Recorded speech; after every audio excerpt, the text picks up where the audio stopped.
Do you know how to improve your credit score? It's a question that leaves many people scratching their heads. But don't worry, we're here to demystify it for you. So first off, what is a credit score? Well, think of it as your financial report card. It's a 3-digit number that lenders use to evaluate how likely you are to repay borrowed money. This score ranges from 300 to 850, with the higher number indicating a better credit risk. Now, why is a credit score important? It's simple. Your credit score can determine whether you're approved for a loan, a credit card, or even a mortgage. It can also affect the interest rates you're offered. In short, a good credit score can open doors for you financially. But here's the million-dollar question. How is a credit score calculated? There are 5 main factors that come into play. Number 1 is your payment history. This accounts for about 35% of your score. It's all about whether you've paid past credit accounts on time. Late or missed payments? Those can negatively impact your score. The second factor is credit utilization, which makes up about 30% of your score. This looks at how much of your available credit you're using. A lower percentage is better here. Next up is the length of your credit history, accounting for 15% of your score. The longer your credit history, the better your score can be. The fourth factor is new credit, representing 10% of your score. This considers how many new accounts you've opened and how many recent inquiries lenders have made about your credit. Finally, there's your credit mix. This makes up 10% of your score and considers the variety of credit types you have. Now that you understand what a credit score is and what affects it, let's dive into how to improve it. A crucial step in improving your credit score is to pay your bills on time. Now you might be thinking, well, that sounds pretty obvious, right? But you'd be surprised how many people overlook this simple, yet highly effective strategy. Timely payments play a significant role in determining your credit score. In fact, payment history accounts for about 35% of your FICO score, the most commonly used credit scoring model. Missing just one payment can have a detrimental effect on your credit score, and it can take several months or even years to recover from it. Now, why is that? When you make a late payment, this information is reported to the credit bureaus. These bureaus keep track of your payment history and use it to assess your credit worthiness. When lenders see a history of late payments, they perceive you as a higher risk, which can lead to higher interest rates or even loan application rejections. So, how can we ensure we're making our payments on time? One of the most efficient ways is to set up automatic payments. Most credit card issuers and loan providers offer this option. With automatic payments, the amount you owe is automatically deducted from your bank account each month. You won't have to worry about forgetting to make a payment or missing a due date. But what if automatic payments aren't an option, or you prefer to have more control over when and how much you pay? In that case, setting reminders can be a lifesaver. You can set reminders on your phone or calendar a week before your due date. This gives you enough time to make your payment and avoid late fees. And finally, there's the old school method. Writing down your due dates.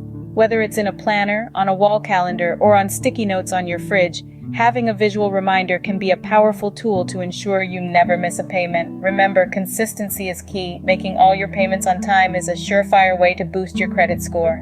Next up, keep your credit utilization low. Now you might be asking, what does that mean? Credit utilization is a fancy term that essentially refers to how much of your available credit you're using at any given time. Imagine you have a credit card with a limit of $1,000. If you've charged $500 on it, your credit utilization would be 50%. That's because you're using half of your available credit. Now, why does this matter? Credit utilization is a significant factor in calculating your credit score. It's usually better to have a lower utilization rate because it shows lenders that you're not maxing out your credit cards and are managing your credit well. So how do you keep your credit utilization low? One way is by paying off your balances in full each month. This approach not only helps you avoid interest charges, but it also ensures your utilization stays as low as possible. Another strategy is to keep your credit card balances low. Even if you pay off your balance in full each month, high balances can still affect your credit utilization rate. It's best to keep your balances low throughout the month, not just at the end. And here's a tip that might surprise you. Don't close unused credit cards. While it might seem counterintuitive, closing a credit card can actually increase your credit utilization rate. That's because your available credit decreases, which can increase your utilization percentage. Just remember, the goal is to show lenders that you can handle credit responsibly. You want to demonstrate that you're not relying heavily on credit to make ends meet. That's why keeping your credit utilization low is so important. So there you have it. Pay off balances each month, keep balances low, and don't be too quick to close unused cards. By taking these steps, you can keep your credit utilization low and improve your credit score. Keeping your credit utilization low shows lenders you're responsible with credit, which can significantly improve your credit score. Another strategy to improve your credit score is to have a mixture of credit. Now you might be wondering, what exactly does this mean? Well, simply put, your credit mix refers to the different types of credit you have in your credit report. This could include credit cards, auto loans, mortgages, student loans, and so on. So why is this important? Well, your credit mix accounts for about 10% of your overall FICO score. That might not seem like a lot, but every little bit helps when you're trying to build or improve your credit score. Now let's delve a little deeper into the two main types of credit: revolving and installment. Revolving credit includes things like credit cards and lines of credit. These are forms of credit that you can use, pay off, and then use again. On the other hand, installment credit refers to loans that you pay back over time with a set number of scheduled payments. This includes things like auto loans, student loans, and mortgages. Having a mix of both revolving and installment credit in your credit report shows lenders that you're capable of managing different types of credit. This can be particularly beneficial if you're planning to apply for a large loan, such as a mortgage in the future. Lenders want to see that you can handle a variety of credit products responsibly before they give you a large amount of money. It's important to note, however, that while having a diverse credit mix can help your credit score, it's not a good idea to take on new credit just for the sake of diversifying. Remember, the most important factors in your credit score are making your payments on time and keeping your balances low. So only take on new credit if you're confident you can manage it responsibly. In conclusion, while it's not the biggest factor in your credit score, having a mixture of credit can give you a slight boost. It shows potential lenders that you're capable of handling different types of credit products responsibly. A diverse credit mix indicates to lenders that you can handle different types of credit responsibly. Lastly, it's important to know the difference between your due date and statement date. These two dates may seem similar, but they play distinct roles in managing your credit. Your due date is quite simply the deadline for your payment. If you miss this date, you could be hit with late fees, and if you're consistently late, it could negatively impact your credit score. Paying your bills on time or even a week before your due date is a tried and true method to keep your credit score healthy. On the other hand, your statement date is the day your credit card issuer reports your information to the credit bureaus. It's like a snapshot of your account at that moment: how much you owe, your payment history, and your credit utilization. The credit bureaus use this information to calculate your credit score, so it's crucial to know when this date falls. Now you might be wondering, how can you find these dates?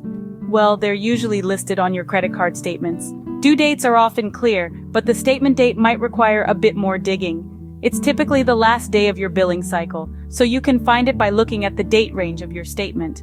Understanding these dates gives you an advantage. For example, if you make a large purchase, you can pay it off before the statement date, which keeps your credit utilization low when the snapshot is taken. Remember, a lower credit utilization ratio is better for your credit score. Also, knowing your due date allows you to set reminders to pay your bill on time, or even schedule automatic payments. This ensures you never miss a payment and your credit score remains intact. So there you have it, the due date and the statement date. Two key dates that, when understood and utilized correctly, can help you manage your credit more effectively. By understanding and utilizing your due date and statement date, you can effectively manage your credit and improve your credit score. It's all about staying informed and taking proactive steps towards a healthier financial future. So, there you have it, the key steps to improving your credit score. We've delved into understanding your credit score, the importance of making payments on time, preferably a week before the due date, keeping your credit utilization under 30%, maintaining a diverse credit mix, and the crucial difference between your due date and statement date. Remember, the statement date is when your information goes to the credit bureau. With these strategies in mind, you're well on your way to improving your credit score. Good luck!